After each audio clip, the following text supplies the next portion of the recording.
안녕하세요. 오늘도 좋은 날의 일을 축원드립니다. 부처님의 제자 가운데 남자 신도 우바세죠. 남자 신도 가운데 사랑받는 님 가운데 제일이다 하는 분이 있습니다. 사람들에게서 제일 사랑받는 부처님의 제자 바로 누구냐 하면은 지박가 꼬마라바짜입니다. 우리가 한역으로 기바라고 알려져 있는 부처님의 주치의입니다. 기바에 대한 여러 가지 전설은 많습니다. 그 가운데 몇 가지를 한번 오늘 이야기해 보기로 합니다. 이 사람은 탄생설화부터 좀 재밌습니다. 탄생설화가 뭐냐 하면은 정상적인 가정에서 태어난 게 아니고 기생의 그러니까 유녀죠. 기생의 아들로 태어났습니다. 그거 재밌습니다. 그 당시에 마가다국의 왕이 빈비사라 왕이었는데 건너편에 있는 웨살리를 보니까 웨살리에는 나중에 부처님의 제자가 된 암바팔리라는 기녀가 있었어요. 몸을 파는 사람이죠. 그런데 암바팔리가 하룻밤에 50금을 버는 것을 보고 나서 이 빈비사라 왕이 생각을 달리했어요. 여자 한 사람이 저렇게 많은 돈을 벌 수 있으면은 우리 도시도 저렇게 돈을 좀 벌어봐야 되겠다. 그래서 기녀를 모집했습니다. 몸을 파는 여인을 모집했어요. 그래서 라자가에서도 몸을 파는 여인을 모집을 했는데 거기서 선발된 사람이 살라바띠라는 여자였다 그래요. 이 여자는 암바팔리보다도 더 미모가 뛰어났나 봅니다. 이렇게 해서 하룻밤에 암바팔리 2배가 되는 100금을 받았다 그래요.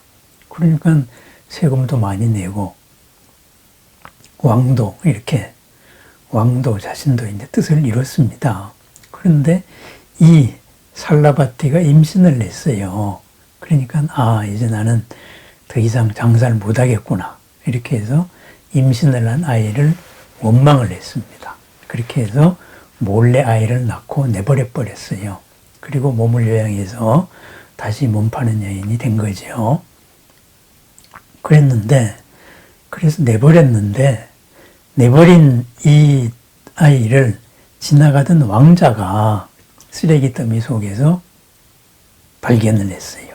그게 누구냐 하면 빈비사라 왕의 아들 아바야라는 왕자인데 이 왕자가 이 아이를 키워야 되겠다. 이래가지고 왕궁으로 데려와가지고 키웠습니다. 그래서 왕자에 의해 가지고 키워진 아이다 해가지고 아이 이름에 꼬마라바짜라는 말이 붙었다 그래요. 그 말의 뜻이 왕자에 의해 키워진 자 이렇게 되어 있습니다. 그래서 이 지박가도 자기 어머니 아버지가 궁금할 거 아닙니까? 이래서 왕자한테 물어봤어요. 나의 아버지는 누구고 나의 어머니는 누굽니까? 그랬을 때 왕자는 나의 아버지는 너를 키운 나다. 그리고 너의 어머니는 나는 모른다. 이렇게 딱 잡아댔습니다.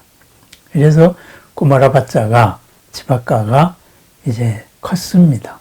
커서 이제 이 왕가에서 내가 어떻게 살 것인가 하고서는 생각을 해봤습니다. 그러다가 나는 사람들에게 이익을 주는 그러한 직업을 택했으면 좋겠다. 많은 사람들을 이롭게 해주는, 많은 사람들의 사랑을 받는 그런 직업을 했으면 좋겠다. 이런 생각을 했어요. 그래서 선택을 한 게 의사가 되겠다. 의원이 되겠다. 이렇게 생각을 했습니다. 그래서 사방에 대해서 찾아보니까 마가다에서 먼데 간다라 지방이죠. 지금 파키스탄하고 인도가 서로 자기 땅이라고 분쟁하는 서북 지역입니다. 머나먼 그쪽에 다카실라에 아떼이아라는 의사가 있었습니다. 그분이 의술에서 최고다. 이렇게 해서 그분을 찾아가야 되겠다. 해서 털레 이제 혼자 걸어갔습니다. 그래서 간다라 지방까지 가서 아떼이아에게 말했어요. 나는 당신의 학문을 배우고 싶습니다. 그러니까 아떼이아가 그럼 그대는 나한테 뭘 줄 수 있느냐? 수업료를 내놔라. 그랬어요. 그랬더니만은 이 지박가가 말했습니다. 나는 학문을 위해서 왔습니다. 그리고 이 학문이 가진 숭고한 뜻, 자애, 많은 사람에게 베풀 수 있는 사랑을 위해서 왔습니다. 가진 것도 없습니다. 그렇지만은 내가 당신에게서 이 학문을 완전히 배워서 익히면은 그러면은 당신이 내가 당신의 의지처가 될 수 있을 것입니다. 이렇게 말했습니다. 지금은 내가 당신에게 학문을 배우러 왔지만은 내가 학문을 완성하면 당신이 나를 의지해야 될 것입니다. 그랬습니다. 그 말을 듣고 그러면은 나의 제자가 될 만하다. 이렇게 해가지고 제자로 받아들였습니다. 7년간을 그 밑에서 공부했습니다. 이제 스승의 의지처가 되겠다. 이런 맹세를 지키기 위해서 열심히 했습니다. 열심히 해서 이제 7년이 됐을 때 졸업시험을 봐야죠. 그래서 이 아떼이아가 이제 과제를 하나 줬습니다. 이 성에, 그죠? 간다라 지방에 딱가실라죠. 딱가실라 성에 사방일요자나에서, 그죠? 사방일요자나를 다니면서 약으로 쓸 수 없는 것을 한번 나한테 가져오너라. 이렇게 말했습니다. 일요자나면은 요즘식으로 말하면은 16마일, 한 24km, 우리식으로 따지면은 24km면은 한 60리쯤 되겠죠. 사방 백리라고 합시다. 한약에서는 백리라고 잘 하니까. 그래서 딱가실라 성을 중심으로 해가지고 일요자나를 돌아다니면서 이제 온갖 풀을 다 찾았습니다. 모든 것, 살아 움직이는 것에서 시작해서 풀까지 다 찾았는데 이 지박가가 빈손으로 왔어요. 아떼이아에게 빈손으로 왔어요. 스승님, 움직이는 거에서 움직이지 않는 것까지 다 찾아봤는데 약으로 쓸 수 없는 건 없는데요. 그래서 빈손으로 왔습니다. 그래서 됐다. 이제 그때는 졸업해도 된다. 이제 그대가 나의 의지처가 되었다. 이렇게 해서 이제 졸업을 하게 됐습니다.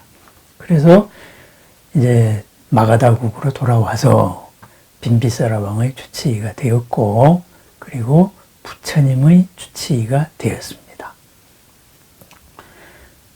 이 지박가가 얼마나 유명했냐 하면은, 지박가는 부처님의 제자들에게는 거기는 이제 돈이 없는 사람들이잖아요. 그래서 무료로 치료를 해줬습니다. 그러다가 보니까 어떤 사태가 생겼느냐. 그죠? 지박가에게 치료를 하기 위해 가지고 출가를 하는 사람들이 줄을 섰습니다. 그래서 그것을 세존께 하소해 나는 일도 있었습니다. 어쨌든 이런 지박가입니다. 지박가의 이야기는 율장에도 엄청나게 많은 부분을 차지합니다. 그래서 지박가 이야기는 언제 다시 몇 번 할 기회가 있을 것입니다. 여기에서 우리는 두 가지만 생각하면 됩니다. 지박가, 그죠? 어머니에게서 버려졌지만은, 그렇지만은 지박가의 서원은 왕궁에서 훌륭한 일을 해서 지배자가 되거나 이런 게 아니었습니다. 전사가 되는 게 아니고 버려진 몸으로 태어났지만은 나는 세상 사람들을 사랑으로 대하겠다 하는 자애입니다. 자애. 그죠? 모든 사람을 사랑하겠다. 모든 사람의 사랑을 받겠다. 이런 서원을 세웠습니다. 그런 서원으로서 누구에게나 도움이 될 수 있는 모든 사람의 몸의 병을, 몸의 아픔을, 몸의 괴로움을 치료할 수 있는 의지처가 되겠다. 그랬습니다. 그래서 이런 자애에 대한 서원 하나 하고, 두 번째는 이 지박가가 스승 아떼이아에게 했던 말입니다. 뭐냐? 나는 당신의 의지처가 되겠습니다. 그랬습니다. 그러니까 우리가 무언가를 공부하는 것은 이 공부를 통해서 누군가의 의지처가 되기 위해서입니다. 당신의 의지처가 되겠습니다. 이런 두 가지를 한번 생각을 해 봐야 됩니다. 거기에서 아울러서 생각을 할 수 있는 것은, 그러면은 내가 모든 사람의 의지처가 되고 모든 사람을 사랑으로 대할 수 있는, 그러기 위해서는 내가 어떻게 해야 되느냐 했을 때 바로 지박가의 졸업 시험입니다. 사방일요자나를 돌아다녀도 약으로 쓸 수 없는 것은 없다. 바로 이 말이 되겠습니다. 무슨 말이겠습니까? 세상 사는 모든 사람에게 불필요한 것은 없다. 이렇게 우리가 바꿔볼 수도 있을 것입니다. 존재하는 모든 것은 누군가에게 도움이 되는 것이다. 그것이 약재입니다. 그렇다면은 약재만 그렇겠습니까? 이것을 부처님의 제자가 된 이 지박가의 마음에서 살펴볼 때, 자해명상으로 시작한 이 직업 선택에서부터, 그 마음에서부터 살펴볼 때 무슨 말이겠어요? 우리 마음 속에도 우리 마음에 있는 모든 것은 우리 마음에 바르게 쓸 수 있는 것입니다. 잘못되었다고 생각될 수 있는 모든 것은 바르게 쓸 수 있는 것입니다. 약이라는 게 무엇입니까? 우리가 평정한, 균형 잡힌 삶에서는 병이 생기지 않습니다. 균형이 어그러졌을 때 병이 생깁니다. 이 어그러진 균형을 바로잡기 위해서는 어긋난 균형을 바로잡을 수 있는 어긋난 약이 필요합니다. 어긋난 것이 들어와서 어긋난 몸을 정상으로 바꾸어주는 것, 정상으로 유도하는 것, 그것이 약입니다. 그것을 한방에서는 약성이라 그러죠. 우리는 음양 화평, 음양이 다 균형을 잡고 있다면은 약이라는 것은 한쪽으로 이렇게 전부 다 기울어진 겁니다. 기울어진 것으로서 기울어진 몸을 바로잡는 것. 결국은 뭐예요? 모든 약재는 한쪽으로 치우친 것입니다. 한쪽으로 치우친 것으로서 모든 사람에게 도움이 되는 것으로서 씁니다. 그러니까 이렇게 보면은 이것은 이런 독성이 있구나, 이런 부작용이 있구나. 그런데 그런 것 때문에 오히려 사람들에게 도움이 됩니다.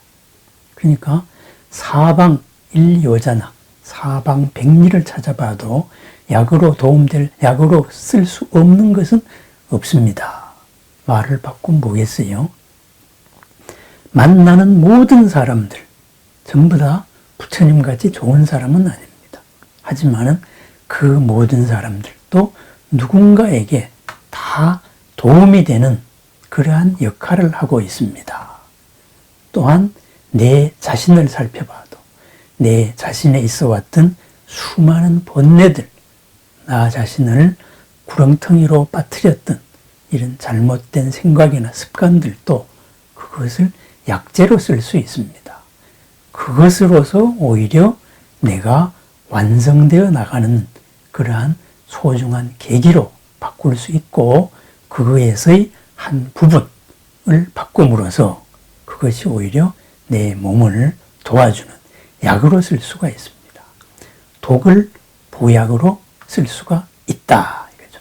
번뇌를 보리, 깨달음으로 쓸 수가 있다. 바로 이것이 기바의 일화에서 제가 생각나는 이야기들입니다. 그렇습니다. 기바의 서원, 나는 모든 사람을 사랑으로 대하겠다. 그리고 그러기 위해서 모든 사람이 아픔을 치료하겠다. 그리하여서 나는 세상의 의지처가 되겠다. 스승의 의지처가 되겠다. 모든 사람의 의지처가 되겠다. 그러한 의지처가 되기 위하여서 모든 존재들을 다 쓰겠다. 어떤 특정된 약을 쓰는 게 아니고 있는 모든 것을 다 쓰겠다. 그랬습니다. 우리들의 삶 또한 마찬가지입니다. 내가 이런 나는 싫다라고 버리고 있는 그런 것은 무엇입니까? 돌이켜 보면은 그것으로 인하여서 나는 깨달음으로 향하여 나갈 수 있습니다. 나를 불행에 빠뜨린 그것으로서 나를 행복으로서 이끌 수가 있다. 이런 말이 되겠습니다. 바로 기바가 말하고 있는 이야기입니다. 우리 스스로를 사랑하십시다. 그리고 다가오는 모든 사람을 사랑합니다. 내 스스로를 사랑하면서 내 스스로에서 버리고 싶었던 나들을 모두 다 나를 이롭고 한 단계 더 업그레이드하는 깨달음으로 유로하는 볼이라는 약재로서 쓸 수 있기를 바랍니다. 기바는 분명히 그렇게 쓸 수 있다고 했습니다. 그러한 사람 바로 누구냐? 부처님의 제자 가운데 세상 사람들에게서 가장 많은 사랑을 받은 님 바로 기바 지박가 꼬마라바짜였습니다. 그렇습니다.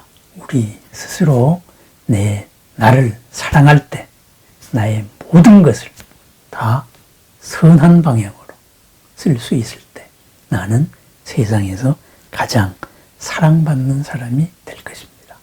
나를 사랑하고 모두를 사랑하고 모두의 사랑을 받는 그러한 소중한 나로 살아가는 즐거운 날, 좋은 날, 보람된 날을 축원합니다.